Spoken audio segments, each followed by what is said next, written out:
Welcome to Yelling Into the Void, a podcast discussing and exploring topics in World of Warcraft. I'm Tevin. I'm joined as always by Scott. And today, Scott, I don't really have a funny bit to put at the beginning of this podcast. So I guess let's just chat about what we're going to be talking about. I want to revisit some things that we've already revisited in the past. Okay. And I feel like this is going to be more of like a normal segment every time we come to like expansion end periods, because like we need to take a look at like what did the last 2 years do to the game and Ruined how it. are we feeling about it? Terrible. But yeah, so that's kind of the goal for today. There is a couple of new things that we're going to talk about first, and then we'll get into the meat and potatoes of everything. So beta has been released as of yesterday for us recording this. Define released. Well, you can see the realms in the server list now. That was something I could not do when I first opened it. So I don't know. Beta's in a bit of a rough spot right now. I feel like this happened the last time that they allowed people to purchase beta because a significantly larger amount of people have access to beta than they were used to before. It caused a bunch of server issues. They finally got it under control. And then I don't see why this is happening again, but it's the world in which we live in. It's kind of the story of every expansion launch as well, where like things are just kind of fucking scuffed at the beginning. I don't know that we should be okay with that. But it seems like it happens with pretty much any major online game, under anticipating what the load is going to be, and then servers just get railed.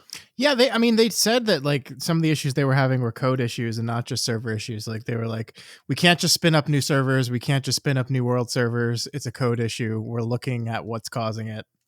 And so like, yeah, it's development. It's weird. Things happen. It is, I think it's just it's a slightly different calculus when people are paying for the privilege of this, right? That like, Yeah. Maybe it's not a fair expectation, but if you have to pay money to get this access and then day one, like it's not the same thing as the game being broken on like day one of like release, but because you're paying for this, it's closer. And I think they have a fiduciary duty to get this fixed as quickly as possible. Yeah, the other thing too is when you think about like, because this happens with games outside of WoW, right? Like I expect Blizzard to have a good handle on what goes on with launching a new expansion at this point and opening up new servers and launching a beta. Like that is a higher expectation I have of Blizzard than other companies. And I feel for some of the smaller companies who run into these issues because it sparks a lot of outrage, but running servers, particularly in multiple regions, is an expense that a lot of companies don't anticipate because they don't know how successful their game's going to be if they're like a new indie game or something like that. So I have a lot of feelings around like, it feels like when games launch, they should be ready and able to be played. But now that the internet and online, being able to connect with people online and having to have servers and dedicated this, that, and the other, it causes a lot of like push and pull when it comes to the ability to play something that you purchased and have everything work as intended when communicating with a server and your client and everything. Yeah, I mean, it's always going to be frustrating. I hope they get it ironed out by like next week so I can play the beta, because I would like to do that because I spent $90 in order to be able to do this. So I would like to do it. Yeah. Well, that aside, I mean, that's just like, I feel like that's just a gaming concept as a whole at this point, and I don't really much want to like super dive into it. It's annoying. I hope they get it fixed. Like you said, people are paying for this, so they should have the right to be able to play it. But it is also, you're paying for a beta version of a game, which is not something that's supposed to be fully fleshed out and working as intended. So again, it's a little bit of a push and pull, but that happened yesterday. Beta is released and they are, I'm assuming, continuing to work through some things there. They already did one restart to try and help with some of the issues that they were seeing. So hopeful that that will turn around here in the next few days. Um, so there's been some more news around housing items, specifically coming from Legion Remix, at least from what I saw on Wowhead. I don't know exactly, if I'm being completely honest with you. I haven't dug into that article yet, but I just saw the headline and I kind of assumed this was going to be coming. So I wanted to throw it in here because this is something I think Scott and I talked about when we talked about housing a few months ago, where it's like now that they have this system and they have went through and they have added like sides to pretty much every single item within the game so that it doesn't look like from one angle it's incomplete and from another angle it's complete. Like they can just do this where they say, here's a bunch of stuff that's currently in the game files and you can have it for your housing. And so it's cool to see. I think that a lot of this is going to happen in the coming years where like, do we get another plunder storm? If we get another plunder storm, there might be items that were in the plunder storm maps that are now housing items. Do we Oh get yeah. another remix? And like just things like that. So I anticipated this happening. Again, I haven't fully read the article yet. So if there is something there that I'm missing, feel free to call it out, Scott. But that's kind of just wanted to call it out because we saw the writing on the wall with this one. No, you just get housing items from Remix. There's nothing really else to say there. Mhm. There's one more piece of housing news that you forgot about though. Hearthsteel. Yeah. Remember when we released our episode on this, recording it a day before they made the announcement official? Remember when Yeah. that happened? I do. And I can't stress that you were for the most part right in what you were saying and the Unfortunately. reasoning Yeah. for it. I Unfortunately. still don't love it. I think there's still time for them to maybe reshop this, but I doubt they will. I think a lot of the effort over there is going into making sure beta is good, and making sure that the expansion is ready to release. I think this decision has sailed at this point and is what we are going to have to deal with. Yeah, I mean, I don't want to. We already talked about why we didn't like this very much last week. I think everything we said then remains true today. I will say, to be maximally charitable, the article announcing this said two things that, if true, are good. The first thing is that they are not going to price this stuff in any way that makes it so the exact thing you're worried about, right? When they like you can only buy in like 1,000 increments, but they price stuff at like 1,100 Hearthsteel, so you have to buy 2 packs of it to get like. They specifically said in this article, they said they're not going to do that. The other thing they said was that the majority of items, housing items in the game, would not come from the cash shop. It would come from other things, and their example they used was, look at mounts. There's 1,000 mounts available in the game, but there's only a few dozen in the store. And that's a bad example because also the best mounts, the best looking mounts, are the ones that you put in the store, Blizzard. So, I mean, like if they are telling the truth with what they said in that post, I'm like, okay, good. You're not going to do weird predatory shit. Good, great. I believe you, I suppose. Like, what else can I do but believe you at this point? But man, the incentive is there. And as long as the incentive is there, like there at any point in the future, someone can pull that ripcord. And I don't like it. It feels greedy. There are so many ways that they take our money in this game already. And here's another one, and not only is it taking our money for housing items, but now we're going to do this whole. I just don't like it. I don't like it. I wish they weren't doing it. Housing is like their big box seller in this expansion, and this is the type of thing that can really take the wind out of those sails. So that's all I have to say about that. Hearthsteel sucks. It sucks. Yeah, it definitely does. And like you said, as long as there is the ability to have those predatory things in there, all it takes is a different president, a different CEO to come in, change their mind on what they want to do, and then that's what it is from there on out. So. Yeah. I mean, that's like it's the fraud triangle, right? I forget, like, what is it? Motive, opportunity, and rationalization is the fraud triangle. And so, like, you introduce ways to rip people off. Even if you're not executing on those methods right now, you've given yourself 1/3 of the triangle, and all you need is the other bit. So yeah, I don't like it. Mm-hmm. Well, housing aside, I wanted to say there was one other thing that I wanted to talk about. Was it add-ons? No, it was around housing. It was around housing. I don't remember. If it comes back up, I'll bring it up later in the show. Okay. But there's new changes that have came in though around some of the unit frame stuff that Blizzard has announced before. So initially we saw the unit frames, we saw kind of what the like buff debuff situation was. It was just screenshots at the time, and now we have more images showing that there's like an outline that's being added to buffs or debuffs in particular on people in your unit frames. And there's like an icon that goes with it.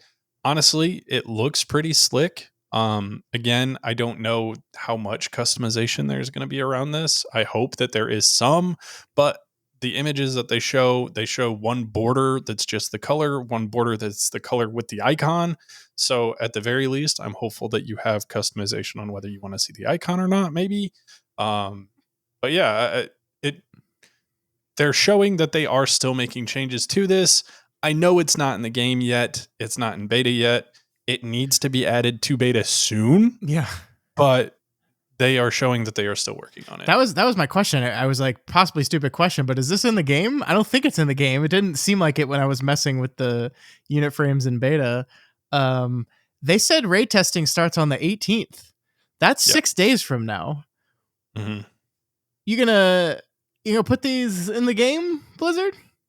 Yeah, I really hope so, because there's a couple of things in there that like we're making assumptions about. So like obviously we're assuming what all the icons mean, and we make those with pretty well educated guesses based on icons that exist in the game already. Yeah. There is, however, one like orangish outline, which Scott and I are both assuming is like an aggro indicator, but we don't know. Like, is that like a huge tank debuff indicator for like raids, or is it something like we don't know what that one is? I would like to know what that one is. So we need to play around with it and figure out what all customization options we have, what all information we have available to us, and how that is displayed. Because without knowing that, these are still unusable until we figure out how to use them.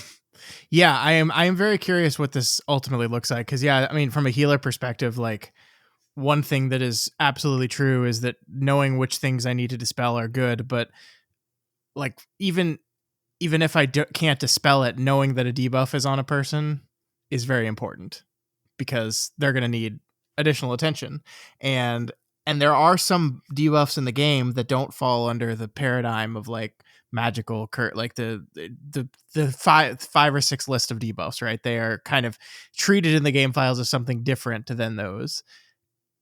Is there going to be any icon or indicator for that? Is there going to be anything that lets me know, hey, this guy just got a big ouchie on him, and I can track it to know when it falls off, when it goes on, and when it falls off, so I know when I have to focus healing on someone? I mean, that seems something that's going to be imperative, and I would, I would assume that they would do that. Like it would be ridiculous that they wouldn't. But again, yeah, these things are not in the game. We haven't seen them yet. Another thing not in the game is their details, their version of damage meter, not in the game yet either. Surprising. I thought that made it into the last alpha build, but maybe not.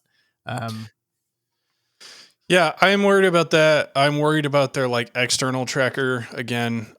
There's options for that, and I don't know exactly what all that entails yet. Again, beta is like it's there, but it's more or less unplayable without extreme lag. I'm crashing whenever I open beta right now, so I think I'm just gonna wait for the next build. So Scott and I don't have a ton to say about beta right now. Namely because it came out yesterday. We haven't had a ton of time to play around with it, but also because we can't really play around with it right now. So I'm hopeful next week, like I said last week, it'll probably be next week that we really have information on that. And maybe by then, who knows, maybe they'll have put in the like details. I think the thing that I'm most interested about their implementation of details is like, what all are we going to have access to? Like, because details gives you a plethora of things that you can look at. Like you can look at interrupts, you can look at dispels, you can look at healing, you can look at damage, you can look at deaths, you can like all of these things. And like, what are we going to have access to out of the box? And how good is their breakdown of that when we do see what we have access to? Dispels and interrupts, they specifically said and showed, will be in this version, so we will definitely have that. Yeah, everything else I don't know. I'm as curious as you are. So like I think what I want to do is, like, obviously we're in beta now. We're predicting the game's going to come out in March, which is 4 months away. Basically I think we're saying March 10th, so 4 months from, wait, is it 4 or 5 months? December, January, 4 months from 2 days ago, right? So Yep. we basically have a countdown now. They have 4 months to get all this stuff done, and I think you and I's the tactic we've taken throughout all of this, throughout all of the announcements and everything, is wait and see, wait and see, wait and see. And now we are, with the beta being here, we are shifting into the C part of the wait and see, right? And so I think we're going to have to keep track on like, here's everything we think that they need to have done in the next 4 months. Let's revisit this conversation on December 10th and then say, okay, now they're done the 3 months.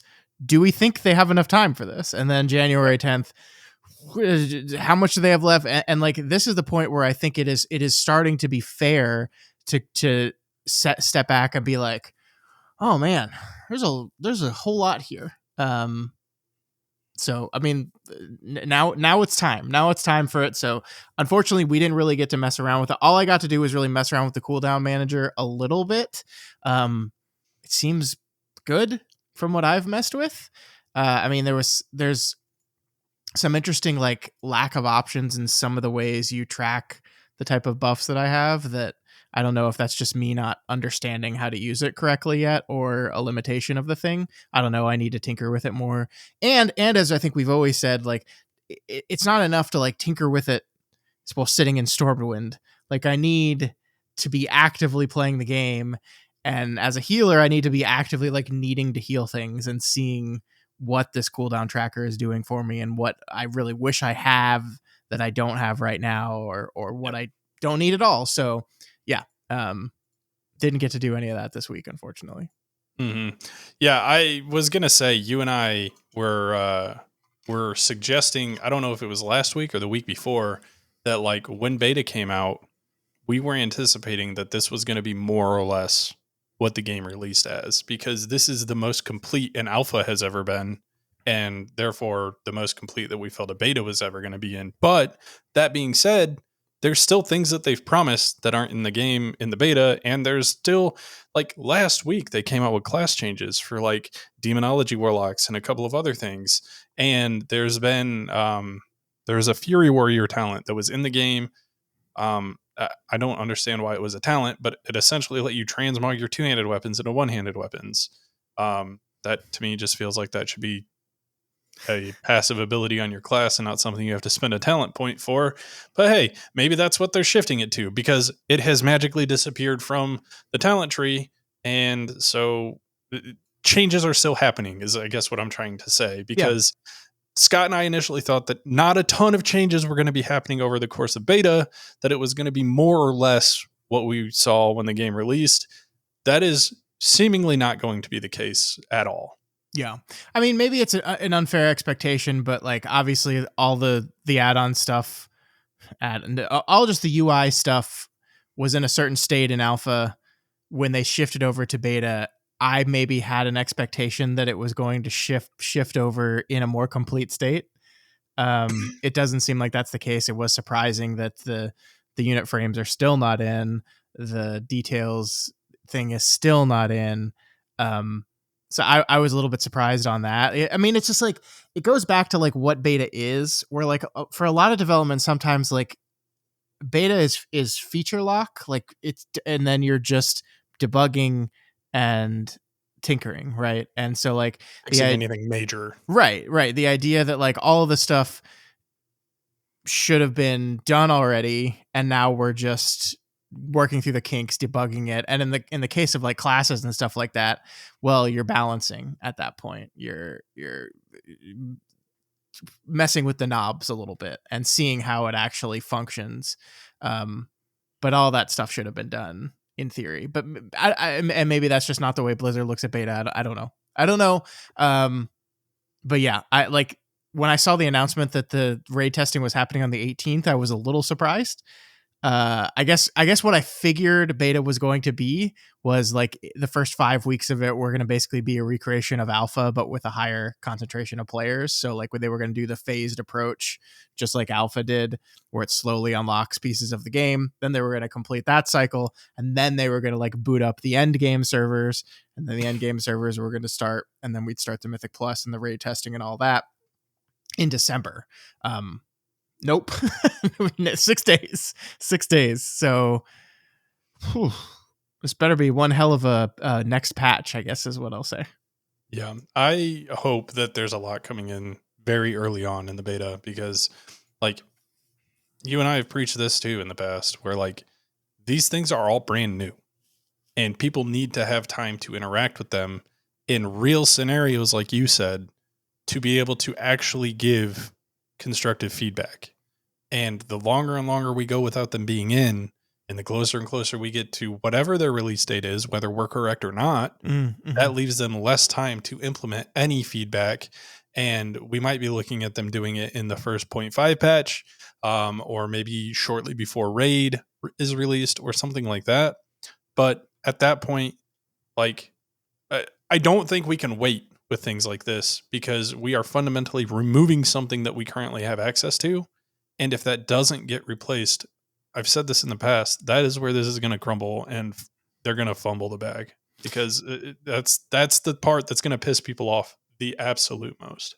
Well, I mean, like the big thing and the thing we've been saying in attempts to calm people down is like, we haven't even seen the other half of the paradigm, which is how things are going to be designed, like encounter design. We haven't seen that. And then the same thing with like the class tuning. The majority of the people that play this game have not touched any of the classes since any of the big simplification, right?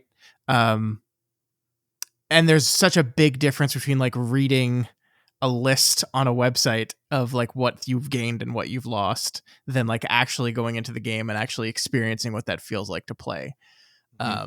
So yeah, like we're in beta now. Obviously it's not live. They've got quite a lot of work that they have to do, and they have time to do it. But I agree with you. Like, let's go. Yeah. Yeah. Well, as far as like new stuff goes, Scott, I don't know if there's anything else that I wanted to cover. I'm so mad at myself that I still can't remember what housing thing I wanted to call out, because that was, I don't know. I can't remember, but it doesn't matter. Let's jump into what I wanted to be the main discussion for today. And that's going back and revisiting. We've done this in the past, closer to when War Within was being released. How do we feel about aspects of the game that you and I interact with very regularly? So if we're being honest with ourselves, you and I interact with Mythic Plus the most. So let's start with Mythic Plus. In the event that we don't have enough time to finish, we at least get the one that you and I interact with the most out of the way. So first and foremost, I think the main question is, how do we feel about Mythic Plus right now, with the affixes we have right now, with the way that they do dungeon rotations, with the speed at which they balance and change things? Like, how do we feel about Mythic Plus right now? I feel pretty good. Mm-hmm. I think it's in a good spot. I think the War Within was a expansion of many, many changes in the system, and some of those went over better than others, and some of them took a little bit of time to work through. And I think we've landed at the end of the expansion in a pretty good spot. I mean, one thing we didn't mention is when the beta came out, along with everything else, there were some data mine changes to the Mythic Plus affixes. 3 of them got easier. And what that says without saying it is that the affixes are going to remain the same going into the next expansion. Mm-hmm. That was a little disappointing for me, because I'm not in love with these affixes. I don't hate them. I think at most they're like a non-entity to me. And so like I have become increasingly of the opinion, especially since playing are we allowed to say the F word? Playing Fellowship, that affixes could possibly have a place in this type of game. And I don't think these are it. So like I was hoping that we would get to see a little bit of experimentation in this area. So that's like the best thing I can say for Mythic Plus right now is that it's a very well designed, efficient, and mostly fun gameplay system that I think is maybe getting a little bit stale. And I hope they look at that. So one of the things like this dungeon rotation thing that they added, I think is so cool and has been universally successful, right? The idea that you're not forced to play the same 8 dungeons all throughout an expansion. I love that.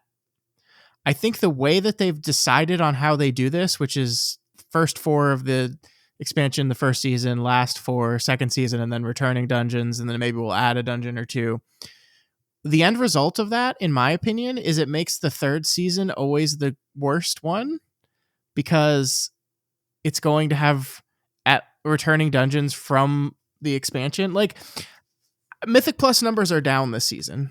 We've seen the stats, we've seen the data. I don't think it's because it's like a bad season. I think it's just people are sick of doing Dawnbreaker and Arakara and Priory and even Floodgate, which is a good dungeon. I like Floodgate a lot. I think people are just kind of sick of doing these dungeons now, and it's like spoiled by a good thing with this dungeon rotation thing. And then in the 3rd season, it's like, remember all those ones? You're doing them again. Well, most of them.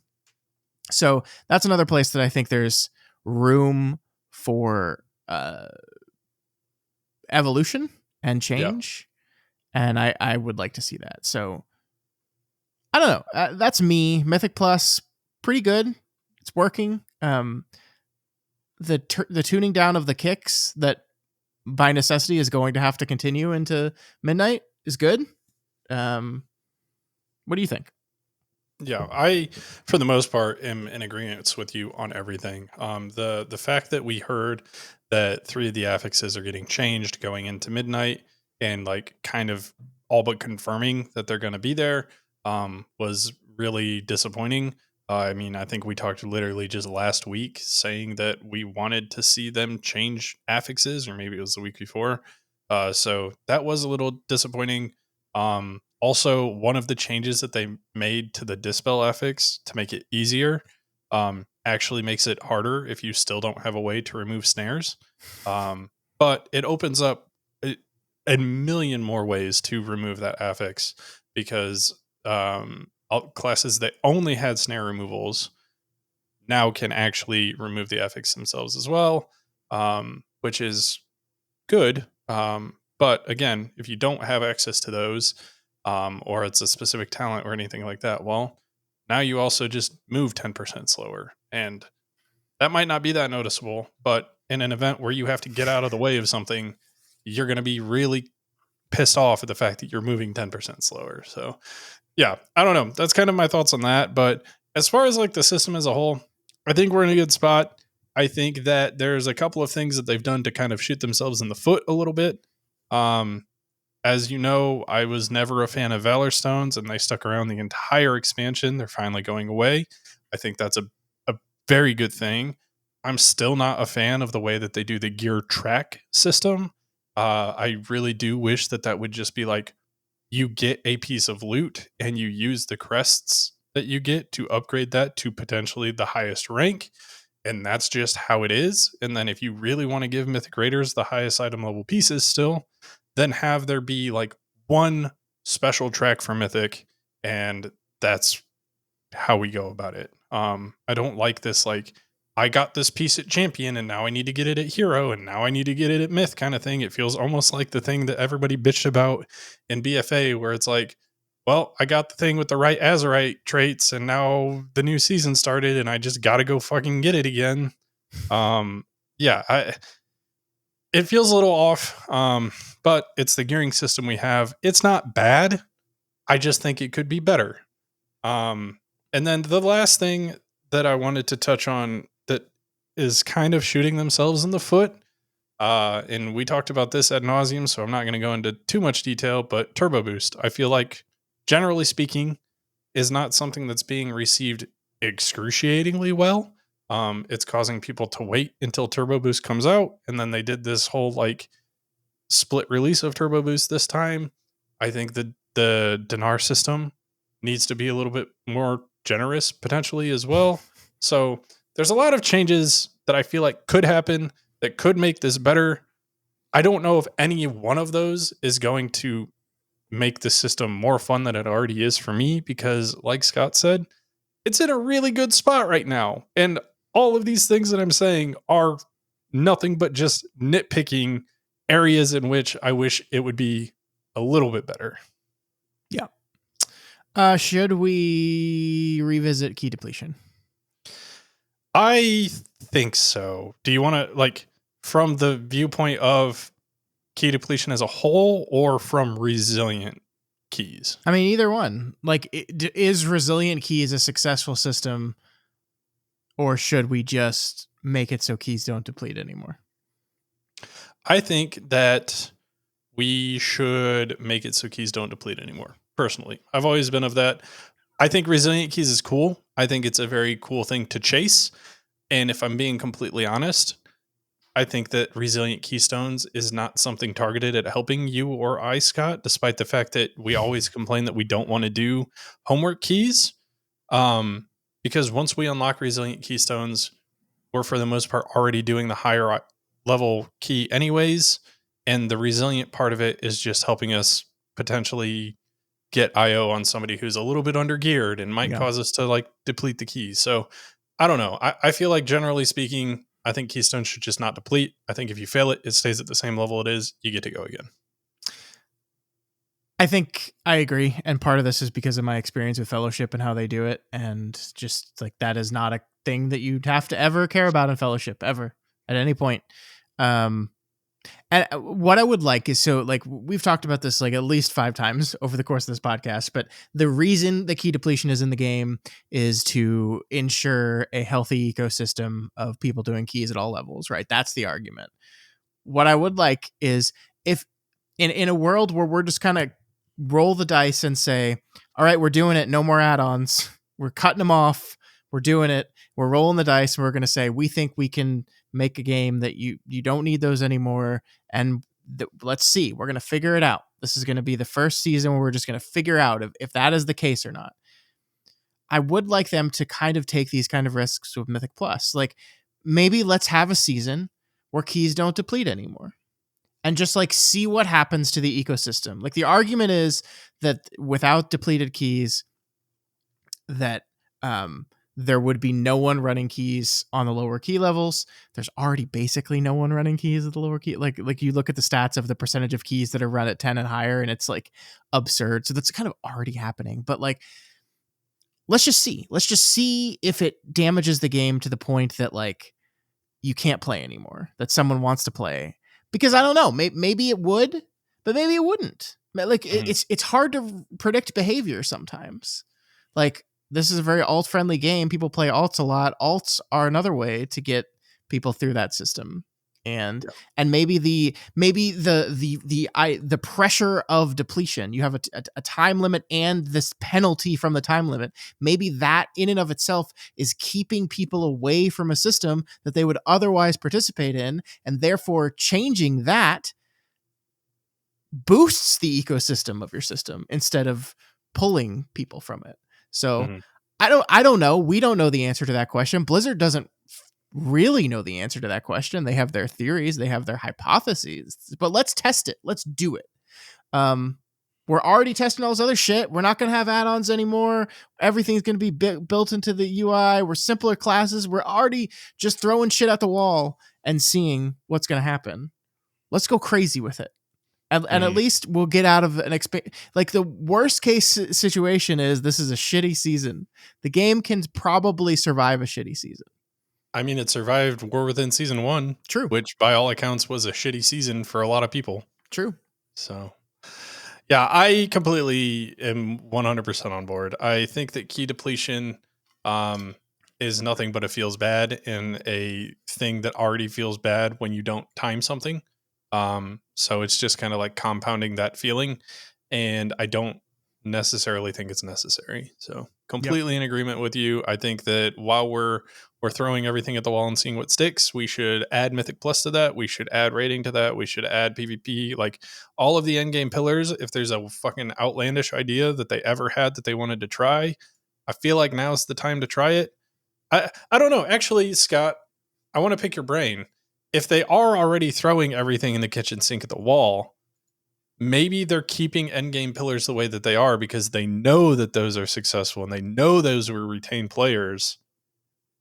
So it's safer to go that way. I mean, this is the correct statement, right? Like it's become very clear to me that with the number of things they've got spinning on plates right now, they're just not going to do, like, I would expect Mythic Plus, with the exception of the way encounters and mobs are redesigned in this new world order of no weak auras. With the exception of that, I would expect no large changes to the Mythic Plus system whatsoever. And it's for that exact reason that, you know, pick and choose the things we want to focus our development time on. And, it's an excuse. I get the excuse, but it's an excuse, and it's like, okay, whatever. I guess that's fine. Yeah, maybe you should use some of the $90 million you got from the fucking dinosaur mount and hire some more people to design Mythic Plus. Speaking of the dinosaur mount, there was another article that was released about, we had talked about the Brutosaur potentially coming back last week. It's going to be only in China, at least from what we've seen. So thank God, because they're definitely never bringing it back here in America. I didn't say that. I just said this instance of data mining shows that it should only be in China. They wouldn't do that to us. But all right, well, I don't know what else to talk about with Mythic Plus, Scott. I mean, the only other thing that I have is like suggestions. And we kind of gave some of those while we were going through what we were just saying. But like, you know, the only other thing that they haven't ever toyed around with is like the removal of keystones, but rather just like letting you go to what dungeon you want to do, and then having your level of a dungeon either be tied to that dungeon or being tied to your account. Like if you've completed an 8 at any point and you plus 3'd it, then now you can go do an 11 of any dungeon, or you can do an 11 of that dungeon specifically. Like doing something like that and removing keystones is, I think, the only thing that we've talked about in the past that could happen, would be a change, but not necessarily sure if that's the right way to go about it. I don't know. Maybe let keystones have 3 different dungeons on them, right? That you can choose from. So it's not one dungeon, it's 3. Or if 3 is not right, 2. So something. So I don't know. Something like that would be cool and interesting. I'm just going crazy here, man. Let's just throw stuff out. Let's do it. Completely redesign the affix system from the ground up. Bring them back. I mean, by bring them back, I don't mean like the old affixes. What I mean is like bring back the concept of a weekly rotating affix, but redesign it. Make them all kiss curse, make them have fun dynamic things that can change up how you approach the dungeon, both in the penalty that you get that forces you to rethink how you approach the dungeon, and also in the reward you get that forces you to think how you redo the dungeon. Because I mean, again, I'm gonna say Fellowship again. Sorry, people, but like the way Fellowship does affixes are very interesting because there is definitely an imbalance. Some of them are just harder than others. That is absolutely true. There are some times in that game where you're just like, you get an affix dungeon combination, and you're just like, no, we're not gonna do that this time. But there are some that are like, okay, this changes how we do it. Like there's an affix that gives mobs more health, but when you kill them, it does their total health amount in dot damage to all the things around them. And that is the kiss part of the affix. And that changes how you approach it because it changes the pull sizes. You can use that to your advantage to do a lot of extra damage to these mobs. And I would like them to sit back and really look at a system like that and say, is there a way we can add a little dynamism to the dungeons via the affix system, and which was the original point of the system in the first place, in a way that doesn't feel as punishing and annoying as the old affix system is, and doesn't feel as stupid and just kind of awkwardly there as the current affix system is. Mm-hmm. Yeah, I completely agree. I mean, I'm still in the camp of no affixes. I think that doing 12s is significantly more enjoyable than doing the ones that have affixes currently, but that could change if the affixes are good, right? Yeah. Because there's things like some of my most fun time playing this game was with seasonal affixes that were great. So I completely agree. If they are going to want to bring back affixes, definitely shake it up and reimagine all of them from the ground up. But all right, Scott, what about rating? Rating is another thing you and I do, but we don't. I feel like rating is hard for you and I to talk about because we only experience it at a heroic level. We can't really comment on mythic, and we can't really comment on the guilds who like only do normal. Like we have our very like narrowed viewpoint of like heroic only. Yeah, I mean, what are the percentage of the players that get AOTC? That's a good question. I don't even know the answer to. I don't know. Is it less than half? Probably, right? It feels like it should be, but I have not really ever interacted with somebody who hasn't been getting AOTC every season, because those are the kind of like when we join a guild with the intention to get AOTC at the end of the season. So like in my experience interacting with people in the game, everybody that I've ever really interacted with is an AOTC player. So I don't know the answer to that question. Yeah. I don't know, man. I don't like raid. I mean, it's like it's so interesting because raiding has been like the differentiator for World of Warcraft, like almost from the beginning. Like no video game had what at its heyday raiding in World of Warcraft was, right? Like it was this wholly unique thing that a lot of people tried to emulate and never did so fully successfully. It's one of WoW's core competencies, and it's like arguably one of the most important parts of the game, if not the most important part of the game. And I just don't love it the way it is right now. And maybe this is Midnight is going to change this. Maybe Midnight's going to turn this around for me. That I just feel like I don't even know how to explain this, but it's just like, and honestly, maybe this is just part of that. I just don't enjoy raid healing, and what I'm like when I think healing is most fun is when I'm in Mythic Plus doing it, where I'm expected to have high HPS output, but also like part of my skill expression is how much damage I can do and how much I can help with things like interrupts and CCs and just boss mechanics and things like that. So like that just isn't present in a raid environment for the most part, and so that is less interesting to me. But yeah, I mean, I think it's weird. It is an order of magnitude different from me being like, I am not a player that does the top end keys, right? I'm not doing 20s, or hell, I'm not even doing like 15s right now. Let's be honest, I'm not really even playing the game right now. Like, I don't think, is anybody playing World of Warcraft right now? I don't know. But because like the way Mythic Plus works, I see these dungeons and I can imagine this, but harder, right? Raid is not that, because like you can do a heroic, you can do heroic Dimensius and go like, oh, this is great. Mythic Dimensius is just going to be this, but harder. And it's like, no, not really. It's going to, like, in a lot of ways, these fights are completely different. And so as an AOTC raider, it feels weird talking about raid because I feel like I'm playing an entirely different game from a person who mythic raids, and even from a person who does normal mode. Like, it's just like it's the same game mode, but it can at many times feel like just a completely different game.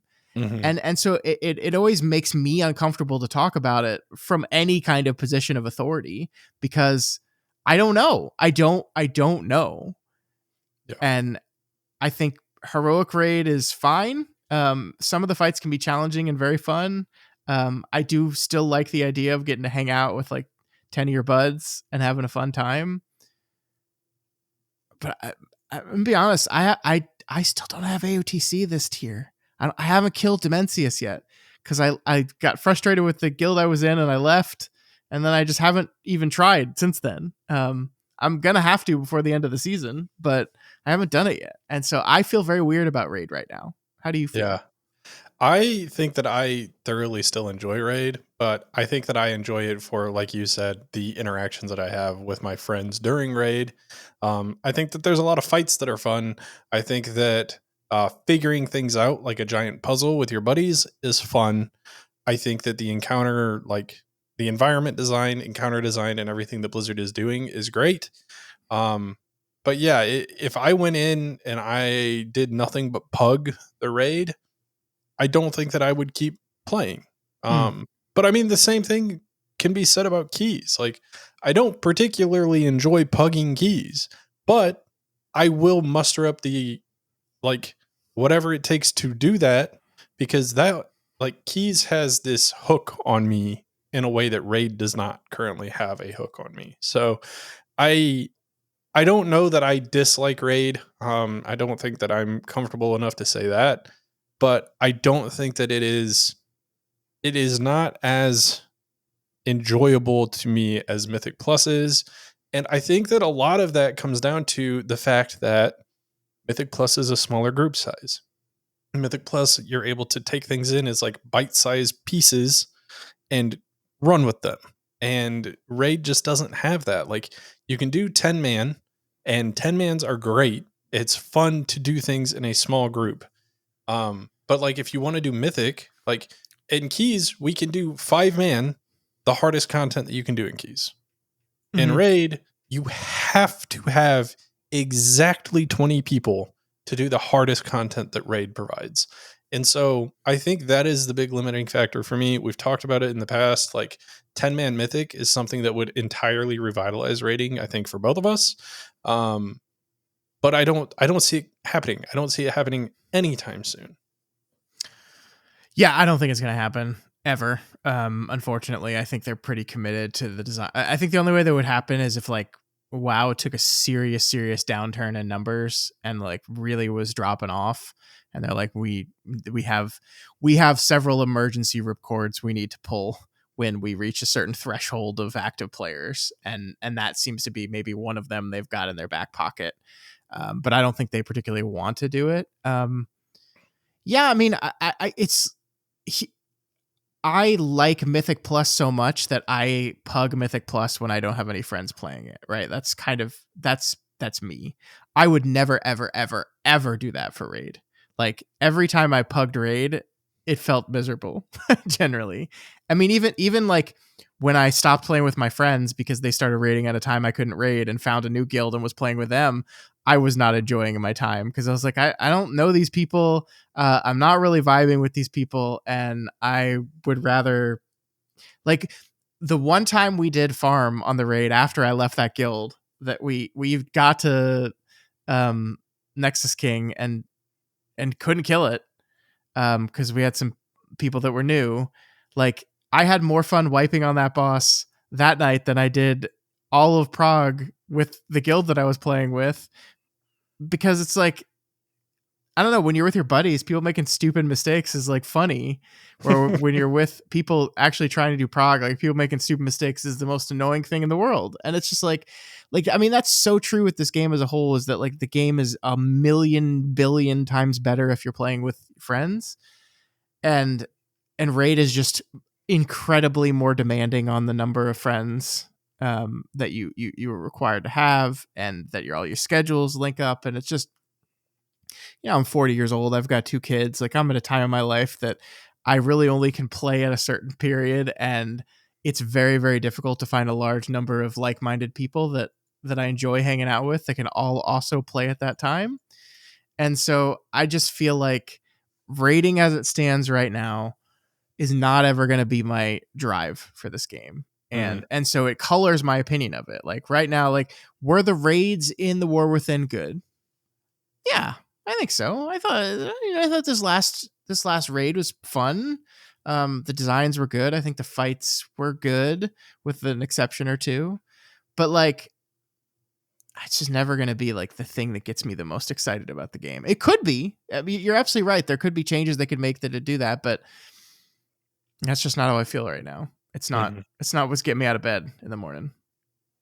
Yeah. Well, again, to like harp on this, like as far as when it comes to 10-man content that you can do, because that's the smallest group that you can do raid with, you have access to normal and you have access to heroic. And typically things aren't balanced around 10 people. They're balanced around closer to 15 to 20. And so that's like the smallest group that you can do that with. So that means you don't have access to mythic. That means if you are doing normal, some mechanics might be harder. And if you're a guild that doesn't even attempt heroic because you're worried about the difficulty of mechanics, that can really put a damper on things there too. So I don't know.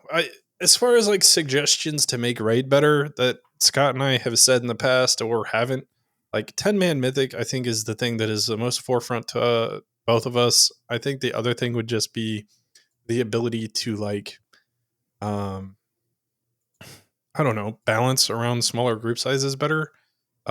Because there was a lot of frustration around the whole season 2 raid because of the last two bosses and having to like everybody has to play exactly perfectly only because we have 10 people. Like if we had 15 people, then we could have people fuck up. So yeah, I think that things like that need to change. I don't really know what other suggestions to give for raid.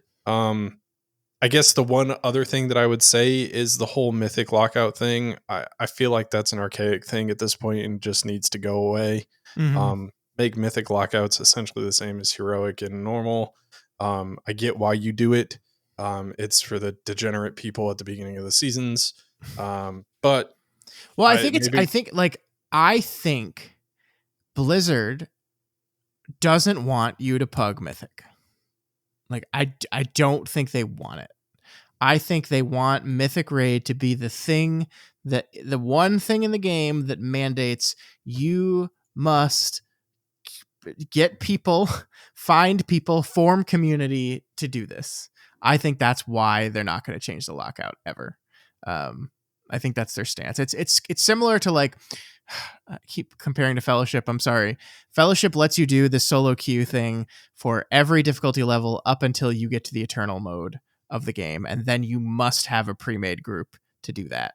And the game has no looking for group tool in it whatsoever, so it forces you to find community and build that community together. I think in Blizzard's minds, that's the same kind of decision making process around mythic rating, and that's why they have left the lockout that way, because they don't want you pugging it. If you get to pug a boss or two, that's something they're fine with. I guess they can't stop that, but in their mind, they're like, this is the raid difficulty for guilds, groups of people. You have to do that. So I don't know. I don't love that either, obviously, but I'm just happy it isn't that way for normal and heroic anymore. Like when yes. that was the way that it was back in the day, like that made everything infinitely more annoying and infinitely more difficult for you to even like do the thing that you like to do in the game. Because also back in that time, Mythic Plus didn't exist.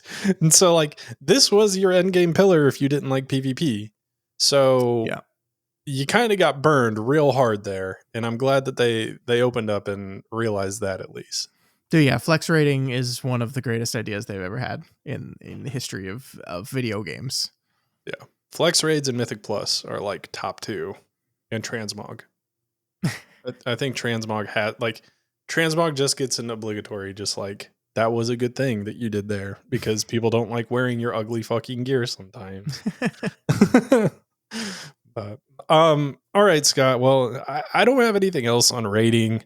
Um, I don't have a ton else for Mythic Plus. So I guess how are we feeling about World of Warcraft as a whole? As the entirety of the package, how is WoW doing at this point in the War Within?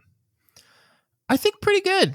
I think it's a good game. I've enjoyed this expansion, and I think it's a weird expansion because it feels like, I don't know. This is where personal perception kind of gets in the way of reality. I am in a point right now where I'm not playing the game very much. And I don't know very many people that are playing the game very much at all right now.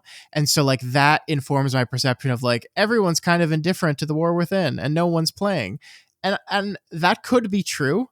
It could be entirely false. And it's just so happens that the group of people that I play with are kind of checked out on the game right now, or maybe just checked out on the game in general. So I feel like if I look at the expansion from the beginning to the end, I feel like it's a decent expansion with a decent story, some well-designed dungeons and raids, and I'm enjoying the game for what it is right now. Is how I feel. And I think, again, for the fourth time, Fellowship has really driven this home for me because I was playing that game a lot.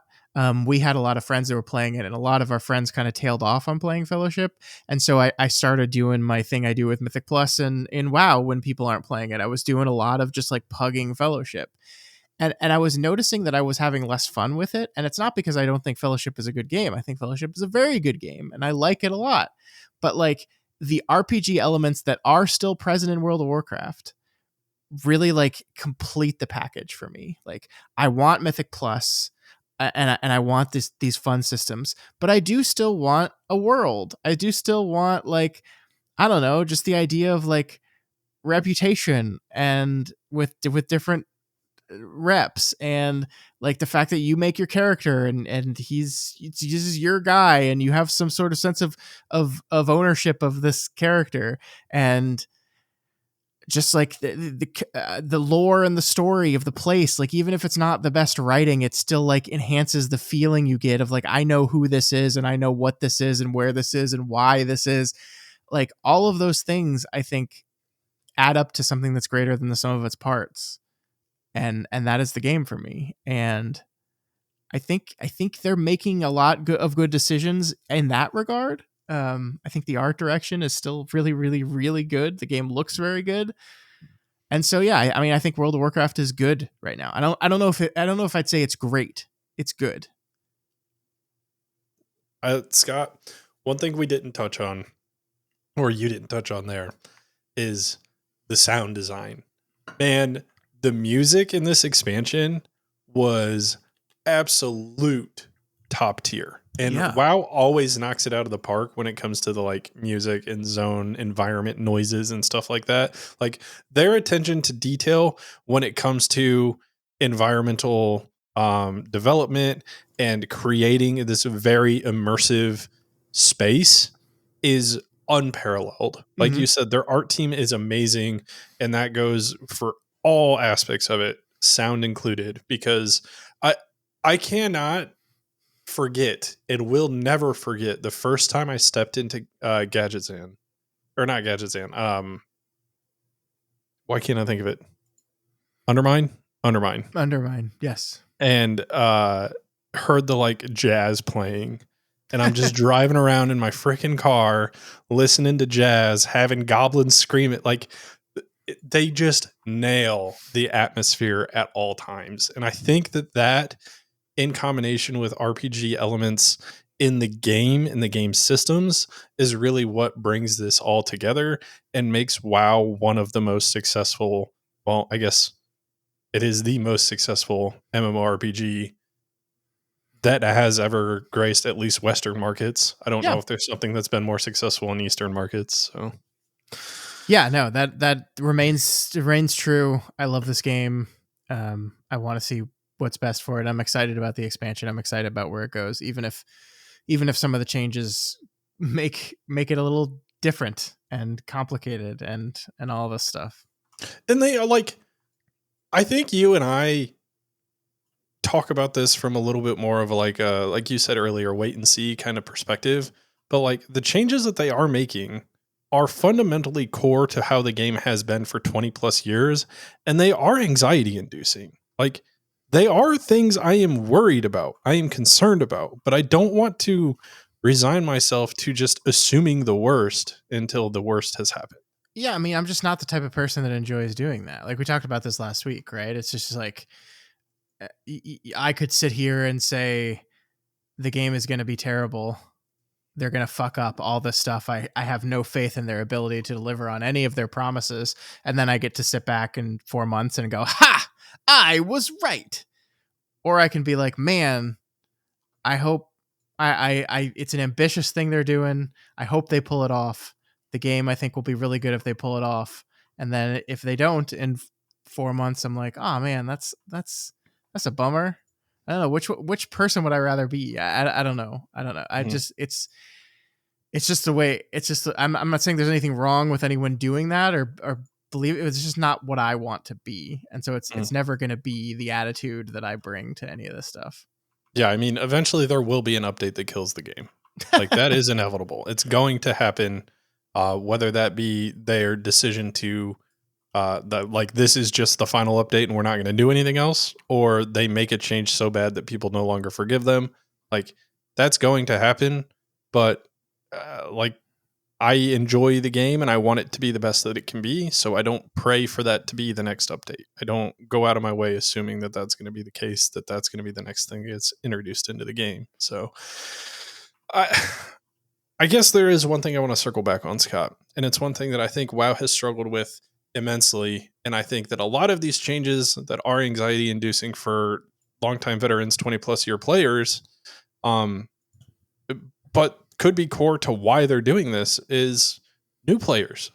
New players is something you and I have talked about a lot in the past, but the changes that they're making here are going to make this game more approachable. It should, in theory, bring people to the game. Now, I don't know if that's going to be done on Blizzard's own behest of like marketing and trying to pull people into that way, or if it'll be like you'll finally be able to convince your friend to play the game because they don't have to memorize their rotation that's super complex and they can finally play the class that they want to play. Like, I don't know what all is going to go into that, but I think that the new player experience is something that they are showing they are trying to focus very heavily on. Yeah, great. I don't understand the person who decides to try World of Warcraft for the first time in 2026. Like, I mean, I'm not saying there's no people that's going to be true for, but like, it just seems like just a wild thing to just be like, you know what I'm going to try this year? You know what my New Year's resolution this year is going to be? I'm going to try this 21-year-old game. I mean, like they're definitely trying to bring people back, right? That's part of it. Yeah, that's true too. Returning players, this could be for too. Like, yeah, if you haven't been experiencing this recently, you don't have everything set up, then this is an easier avenue into the game than it was previously. So, yeah. All right. Well, I don't have anything else for today. Again, I know a lot of today was a lot of revisiting topics we've already talked about in the past, and I think that it is a good exercise to do at the winding down of expansions because it lets us see what they did with this, like, I guess, vessel for change. And so they make major changes typically with expansions, and then like major patches bring in some smaller major changes, and then things like that. So I want to do this again at the end of midnight, and I want to see kind of where the game is, how we're feeling about it. I think midnight is going to be specifically interesting when it comes to things that are drastically different, because there weren't things that were drastically different going into the War Within, except for like how they handled Mythic Plus. And even a lot of those changes were introduced in season 4 of Dragonflight. So there's a lot going on in Midnight, and I think that this discussion is always going to be valuable at the end of an expansion. Yeah, I agree. All right. Well, I want to know, for those who have beta access, I know that's not everybody. It is very expensive, so I don't anticipate it is even the majority of people. But what are you guys looking forward to the most to test on beta if you have access? And if you don't have access, what are you looking at close enough or closely to make sure is doing well? What are you watching streamers to kind of keep tabs on? And what are you interested to touch the most once the game fully releases and see how that's playing? Um, that's the question for the week. As always, you guys can contact us over at yellingintothevoidwow@gmail.com. YouTube is at yellingintothevoidwow, and Twitter and Blue Sky, or X and Blue Sky, if you're so inclined, is at Into the Void Wow. I am not inclined. I am declined. But if you are not already subscribed, please do so. You can find us on Apple Podcasts, Spotify, YouTube, everywhere that podcasts are. That's where you can find us, and that is where we'll be. So make sure you subscribe. You don't want to miss it. As we go through our testing, I have pledged to all of you folks that I'm going to do as much testing as the beta will let me do. I really want to get in there and try all the healers once we're actually able to like test Mythic Plus and do that. And so I'm going to see if they ruined healing forever or if they fixed it. And it's this perfect, wonderful thing that we will love for the rest of time. Also, guys, please consider liking, subscribing, commenting on the YouTube video, the Spotify recording, either one of these. Anywhere else you can leave comments or subscribe or like. All of that helps us get more exposure, introduces us to new people, and lets us continue to do what we do here. But guys, until next week, we'll just be over here yelling into the void.